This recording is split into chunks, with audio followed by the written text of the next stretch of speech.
Alors, certains membres de ce régime veulent voir l'APR, l'Alliance pour la République, en tout cas, dissoudre.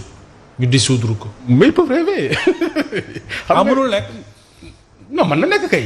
Mais à partir du moment où leur inspirateur c'est Mamadou Dia, mais Mamadou Dia avait fait la même chose avec le PAI de Majhemout Diop. Mais Pastef avait été dissous pour acte terroriste. Mais parce que, comme je disais à l'époque, une cocktail Molotov n'est pas une idée. La démocratie, c'est un débat d'idées. On ne peut pas débattre avec des cocktails Molotov. Mais nous, moi, fait que bis buy dem ay nit nek nga sanni ci cocktail Molotov. Acte criminel. C'est inacceptable qu'on puisse accepter que un cocktail Molotov puisse être une idée.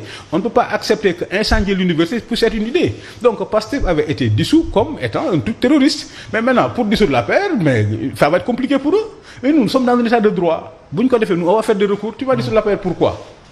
Parce que ça veut dire qu'il faut que Sonko naan ndox mu sedd wala mu dem ci Cheikh Bara Ndiaye mu dul ko ndombo pour mu mën a muñ xam nga lu tax parce que ce que nous faisons là c'est ça qui est normal c'est-à-dire que ñun sànniwuñ xeer taaluñ bus taaluñ BRT nous la démocratie c'est le contradictoire d'ailleurs dinaa souligner benn affaire bu important que le Sénégal pour que Sénégal c'est la première fois dans l'histoire de la démocratie depuis qu'elle a été inventée par les Grecs qu'on voit un premier ministre de l'Assemblée nationale il n'y a pas matière à s'opposer.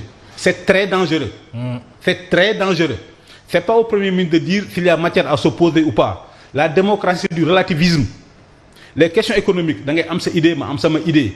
Les questions internationales, les questions de diplomatie, ils sont souverainistes. Moi, je suis universaliste comme Senghor. C'est ça la démocratie. Donc, au nom de quoi le Premier ministre décide qu'il n'y a pas matière à s'opposer. Donc, il veut être comme le guide suprême iranien. Il veut être comme Hitler ou Mussolini. C'est dans les dictatures. Même dans les dictatures, il n'y a pas matière à s'opposer. Il y a matière à s'opposer. Mais les gens ont peur de s'opposer. Maintenant, si le Premier ministre pense qu'il va nous faire peur, il se trompe lourdement. Ah, mais à l'Assemblée, il dit... Il n'y a pas matière. Gisuñu opposition, c'est-à-dire, digne na len sax ne yéen a nekk derrière les chroniqueurs et certains journalistes, nee na gisul opposition, yéen la soxla ngeen ñëw opposition.